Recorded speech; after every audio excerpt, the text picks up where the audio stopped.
Hello, so I'm back with another video, and in this video I want to talk about how when you stop caring, that's when you'll realize you start to level up. And what actually inspired me to make this video is I posted another video on my page where I talked about how there are certain people who are parasitic in nature, where they will make sure that they are building themselves up at the expense of your support and your acknowledgement while simultaneously breaking you down through a lack of reciprocity. And this becomes even more prevalent once you make the decision to change your life for the better.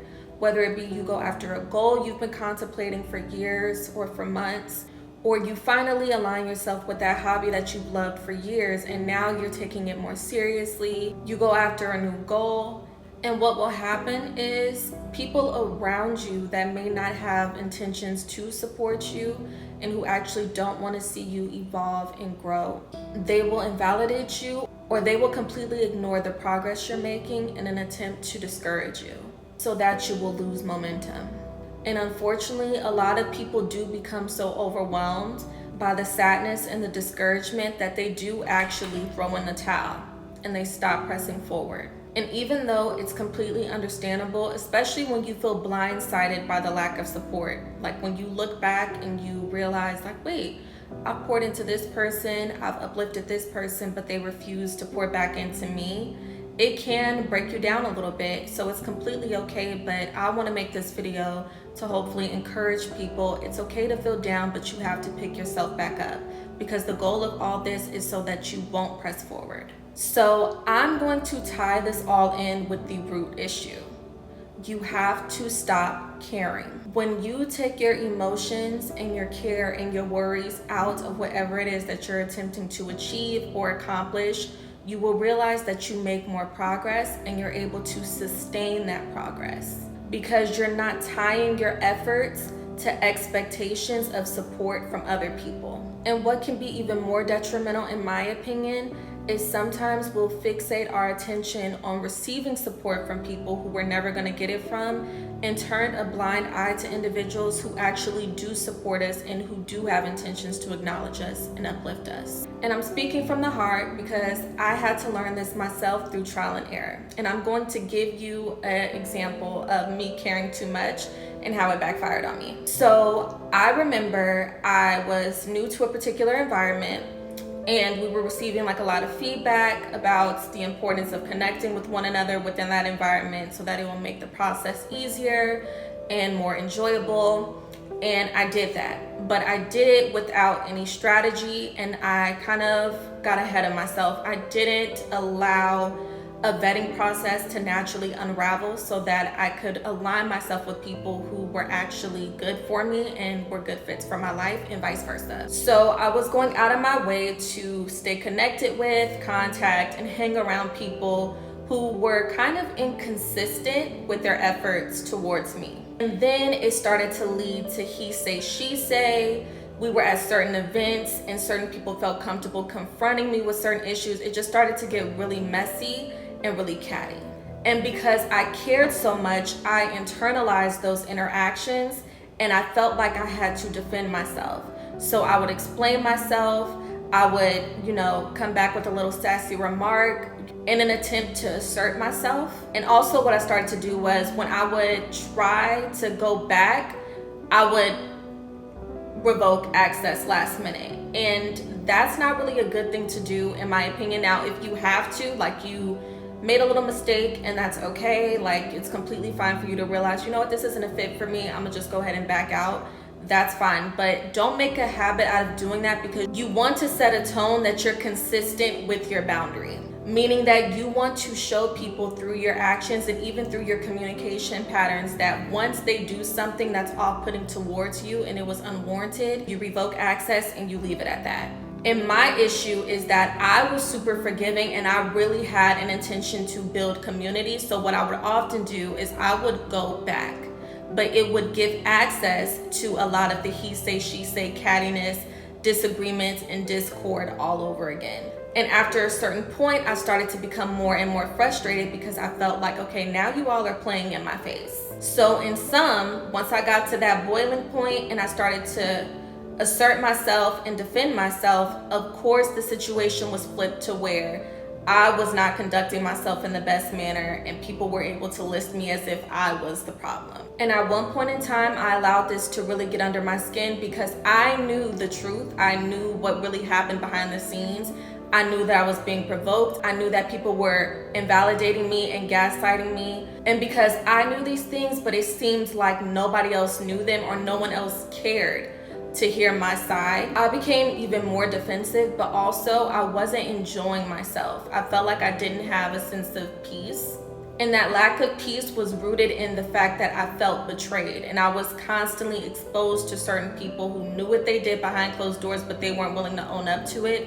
And to add like a little jab to everything that happened, it's almost like they carried on with the narrative that wasn't true, that made them look positive but made me look negative. So I was left with the emotional weight of all that happened.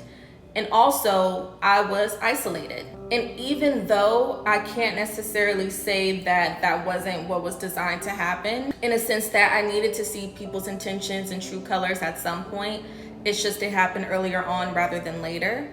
Where I felt like I dropped the ball was that I gave people access to emotional, mental, and even physical energy that they clearly did not deserve. And this only happened because I cared too much. I cared too much about people saying one thing and then doing something completely different, when what I should have done was implemented action in the face of the inconsistency. I should have revoked access right then and right there. No explanation needed. And because I didn't do that, what ended up happening was I did lose momentum. I was emotionally and mentally drained from constantly explaining myself, being invalidated, and being gaslighted, rather than just taking the energy that I did have and investing it somewhere else. And I have so many videos on my page that talks about this because it's super important when you realize you are in a contaminated environment. And it wasn't until I stopped caring, it wasn't until I left, it wasn't until I started to invest my energy, my resources, my skill sets into something that actually poured back into me and that made me feel rejuvenated, that I realized I started to make progress and I started to see momentum forming in my life. This is often because, especially if you find yourself in a not so great environment or within a not so great group, because I do believe that at the right time and with patience, the right people and the right opportunities will come to you, or you'll stumble across them. But I will say this, it's super important that you learn how to prioritize the progress you're making over counterproductive emotions and feelings. And not saying that you have to be robotic. I think that your feelings and, your vulnerability should be reserved for people who you do love and that you do care about, and they love you and care about you just as much. But when we're talking about just an even playing field, for a lack of better words, or just the foundation, it's super important that you prioritize the goals and the effort that you're making over counterproductive emotions and feelings. So when you realize someone is trying to provoke you, so what? If you see that someone is trying to gaslight you or invalidate you, so what? If you see that somebody is constantly lying on you, or somebody is refusing to tell the full truth, the full story of what happened as to why you reacted the way that you did, so what? And an honorary mention as far as what actually inspired me to make this video, if people who you thought would support you are not supporting you as you are shifting into a space where you're starting to find your light again, you're starting to regain that momentum, and you realize that these people just don't support you, they don't want to acknowledge your efforts, so what? Don't stop and cheat yourself out of people who actually do want to support you and who do want to encourage you, because you're focusing on people who no longer hold significance in your journey. In sum, emotions and feelings are not bad. They're actually encouraged. They're a beautiful thing. What I'm getting at in this video is emotions and feelings are reserved for people who have proven themselves trustworthy and reliable in our lives. Emotions and feelings and vulnerability should not be thrown out like candy to people who have not earned that access to our vulnerability. And even worse, someone who had access to that vulnerability at some point, but now they completely disregarded and disrespected, their access to that vulnerability now needs to be revoked. So to wrap this all up with a cute little bow, preserve and reserve access to your emotions and feelings for those who deserve it. Everyone else do not get access to that vulnerability, and you have to prioritize your progress. So I hope this video was helpful, and also feel free to like, comment, subscribe, and also share your experiences in the comments section as well as other videos that you would like. And I thank you so much for everyone who chose to tune into this one, and I'll talk to you later.